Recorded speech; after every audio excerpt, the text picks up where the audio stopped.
Bonjour à tous et bienvenue dans ce nouvel épisode de l'émission Trace ta route avec Nofrunner. Alors aujourd'hui le sujet assez important, un des premiers sujets sur lequel je voulais un peu démarrer cette émission, alors non pas parce que c'est un sujet d'introduction mais simplement parce que j'ai fait quelques posts on va dire sur les réseaux sociaux et ça avait un minimum intéressé. C'est le sujet très important pour ceux qui pratiquent ces sports d'endurance, c'est la blessure.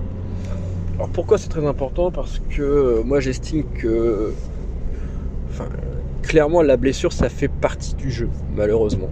Voilà. On essaye de l'éviter. Par exemple, moi je sais que dans un plan marathon, il y a un point extrêmement important auquel il faut faire attention, c'est éviter la blessure. Ça reste l'un des points pour moi principaux d'un plan marathon, d'un plan trail. Voilà, dès qu'on veut aller sur quelque chose d'un peu plus long, d'un peu plus important, dès qu'on veut changer les habitudes, pour moi c'est primordial de faire attention à ça, à éviter la blessure. Clairement, imaginez-vous que vous êtes dans un plan marathon qui s'établit sur 8, 10, 12 semaines, voire plus. Un marathon, ça se réfléchit 2, 3, 4, 5 mois à l'avance. Alors voilà, si au bout de 4 à 5 mois à l'avance, vous commencez à être blessé, bon, il y a toujours moyen de rattraper les choses et de réadapter un plan. Par contre, clairement, quand vous êtes dans un plan marathon qui a duré, ou qui dure 8, 10, 12, 14 semaines, 3, 4 mois, et qu'à S-4, vous vous blessez, 4 semaines avant votre marathon, 1 mois avant, je peux vous dire que ça remet pas mal de choses en question.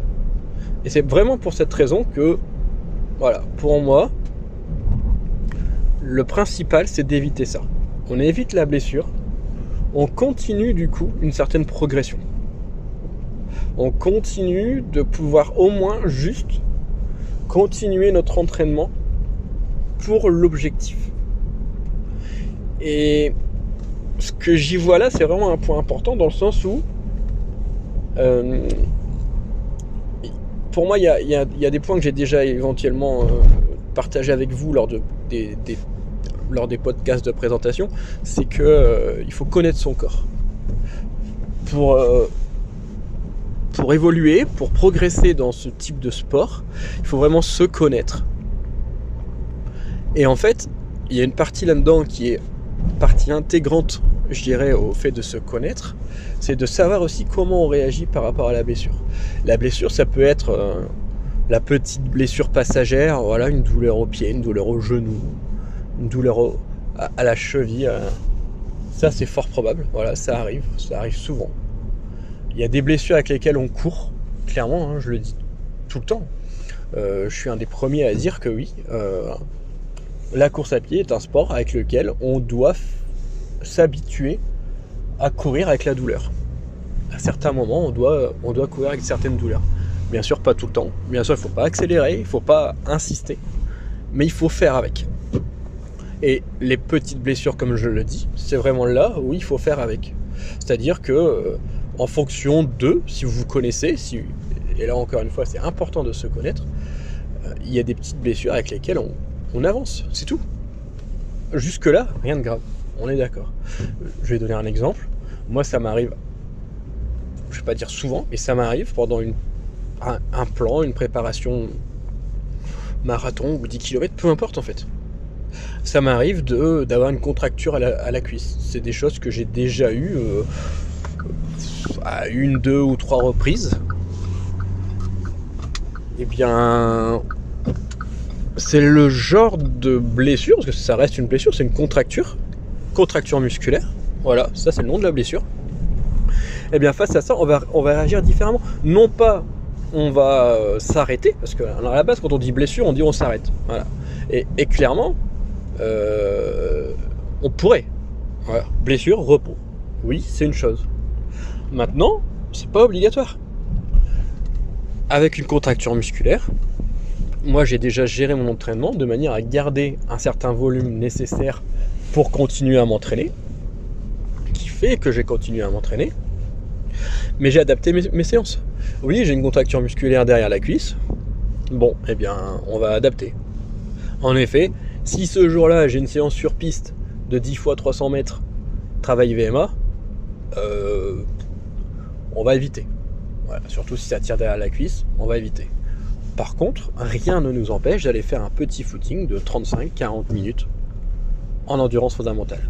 Et au final, on a fait quasiment un équivalent en termes de volume kilométrique, juste qu'on a adapté notre charge. Et c'est là où c'est vraiment important, et c'est vraiment pour moi la pièce maîtresse d'un plan, en fait, d'une progression, parce que un plan ça s'établit sur quelques mois, sur un an, voilà, et on le remet à jour. Par contre, une progression globale course à pied qui peut s'établir sur 3, 4, 5 ans, voire plus, pourquoi pas, et bien là, on va prendre en compte, on va essayer de se connaître pour prendre en compte ces petits couacs qui peuvent arriver et nous permettre de quand même toujours évoluer. Et c'est grâce à ça, c'est grâce au fait de se connaître que pendant toutes ces années, on ne sera pas obligé de s'arrêter, et donc d'être efficace dans ce genre de moments qui peuvent être destructeurs, hein, clairement. Hein. Si vous faites n'importe quoi à ce moment-là parce que vous ne vous connaissez pas assez et que vous vous dites allez, je vais à fond dans mon truc, de toute manière c'était prévu, j'ai un plan, point, j'avance, vous vous entêtez, clairement ce qui vous risque de vous arriver, c'est que votre petite contracture elle se transforme en déchirure, au claquage, et là clairement de toute manière vous n'aurez plus le choix que de vous arrêter, et ce sera plus 3-4 jours ou juste un footing en EF que vous allez faire. C'est 3-4 semaines d'arrêt complet. Et de toute manière, je peux vous dire comment si vous voulez reprendre trop rapidement, eh bien votre corps vous fera comprendre que ce n'est pas possible, tout simplement. Et c'est là où il faut faire très attention. Et c'est un peu pareil pour les blessures un peu plus importantes. Alors, je ne vais pas parler de blessures en détail parce que je n'ai aucune connaissance médicale qui me permettrait d'apporter un discours cohérent à ce niveau-là. Voilà. Par contre, en effet, je vais vous parler de choses que je connais, et chaque blessure a sa façon d'être gérée. Et c'est là où il faut aussi être, honnête avec soi-même. À un moment, si vous n'êtes plus capable, si c'est compliqué d'aller courir et que ça s'empire, parce que c'est aussi ça, on doit aussi savoir reconnaître la douleur, bien là il faut faire quelque chose, là il faut intervenir, il faut ralentir, il faut aller voir des spécialistes et adapter votre pratique. Je ne dis pas de vous arrêter, voilà, allez tester des choses. Vous avez mal, je connais quelqu'un qui a une déchirure musculaire au niveau du mollet en ce moment, il a tenté de reprendre au bout de 10 jours d'arrêt, il a couru 1 kilomètre, au 2e kilomètre ça a commencé à revenir la douleur, bon voilà, il s'est arrêté. Il a refait des examens, en effet. Là, il a du kiné. Et là, je suis quasiment sûr que grâce à ce traitement, parce qu'il a pris en main sa blessure, certainement que dans 10 jours, il pourra revenir. Alors, c'est pas simple, hein, c'est des arrêts. Voilà, maintenant, ça arrive. Comme je le dis, la blessure fait partie intégrante de ce type de sport, parce qu'à un moment, on aura voulu faire plus. À un moment, on aura voulu aller plus vite, aller plus loin.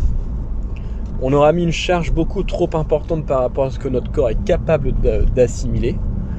Et notre corps nous fera comprendre qu'on a mis trop, tout simplement. C'est juste ça, l'apparition d'une blessure. C'est qu'à un moment, on a cru en notre corps, on a cru en notre belle motivation du moment et on voulait faire plus. Et à un moment, le corps lui-même a dit stop. C'est pour ça qu'en fait, il faut vraiment se connaître, tout simplement. Et c'est pour ça que je mets en avant beaucoup de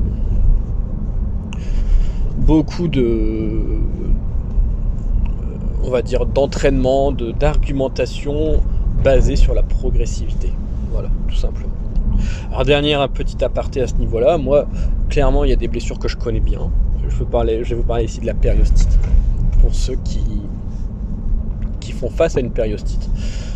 J'ai aussi longtemps cherché à comment résoudre ces problèmes de périostite. Je m'entraînais, je réduisais, je m'arrêtais quand j'avais mal et au final rien n'y faisait. Dès que je refaisais un peu trop d'intensité, une course un peu trop rapide, la périostite revenait. Eh bien, La solution elle est toute simple et vous la connaissez parce que j'en ai déjà parlé, c'est simplement qu'il a fallu s'adapter. Voilà, j'ai fait une année dans laquelle je me suis dit bon ben on va essayer de prendre en main cette périostite, on va réduire notre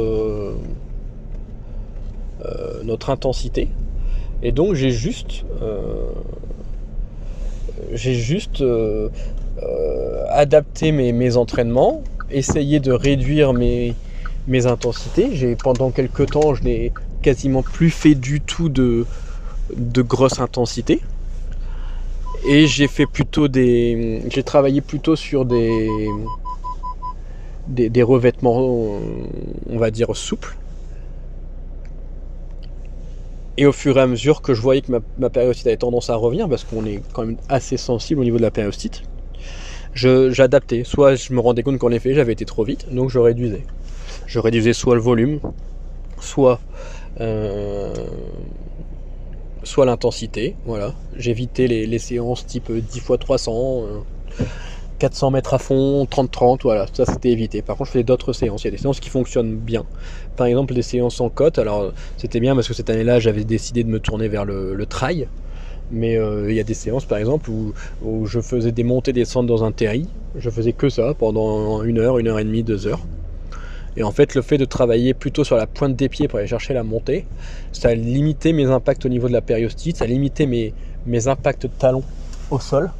Et ça avait tendance à ne pas trop impacter ma périostite, voilà. Et comme ça, j'ai adapté mon année. Pour faire une année complète qui m'a mené justement vers le trail des Templiers. Donc j'avais commencé en fait à m'entraîner de cette façon, avec en plus un suivi kiné qui permettait de faire beaucoup de renforcement musculaire autour du bas de la jambe.